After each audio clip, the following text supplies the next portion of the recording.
Hey everybody, Bones here, Bones Garage, just bringing you an update what's going on at the garage. So, 1964 Chevy C10, we now have the motor and transmission out, as well as the drive shaft.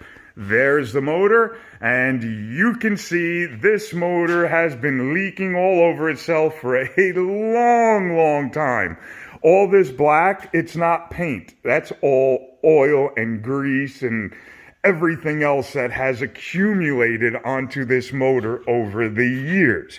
Now, the owner doesn't want to replace it. He wants us just to freshen it up a little bit and get it back in, but I'm not sure how well that's going to work out. We may have to either replace it or do a complete rebuild on this, because we do have this cylinder here, and you can see how wet that cylinder is.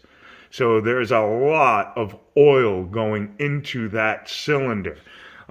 This cylinder here, you see how it's nice and dry in there. Everything looks kind of flat black, except for right there. Well, that wet spot on the valve there, and that's your valve. What you're seeing there is the actual exhaust valve. That wet spot there, that is oil dripping down the valve guide past the valve seal. So that's not a good thing.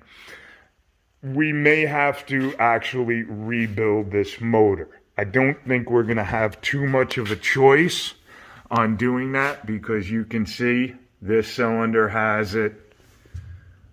This cylinder's starting. This cylinder has a lot of it. You see how wet it is all the way in there at the valve?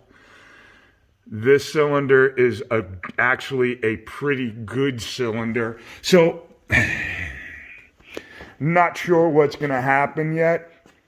And when you're putting the new cloth rear main seals in these, it's a 50-50 shot if they're going to actually seal. Sometimes they work perfectly, and other times they don't.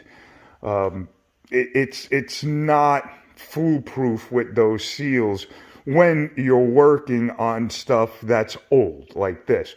Because what I would do is I would pull the main caps off, drop the crank as far as we can get it without taking all of the connecting rods off, put the seal in, put the crank back up, pound the seal a little bit to set the cloth seal in place, put the cloth seal on the bottom of the main cap, pound that down a little bit, and then put the cap back on.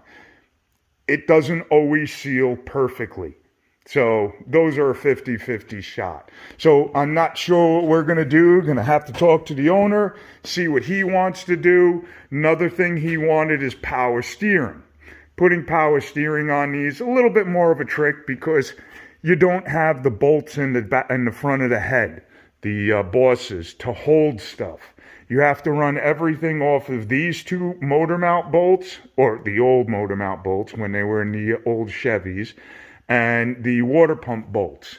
And then your alternator would pull off of here.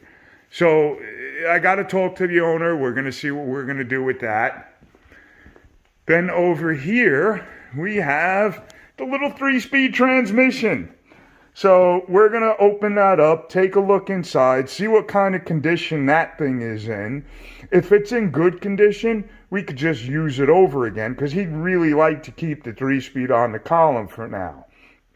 But again, until I get it opened up and we look at everything, I can't promise him that, but we're going to do our best to try and keep it that way.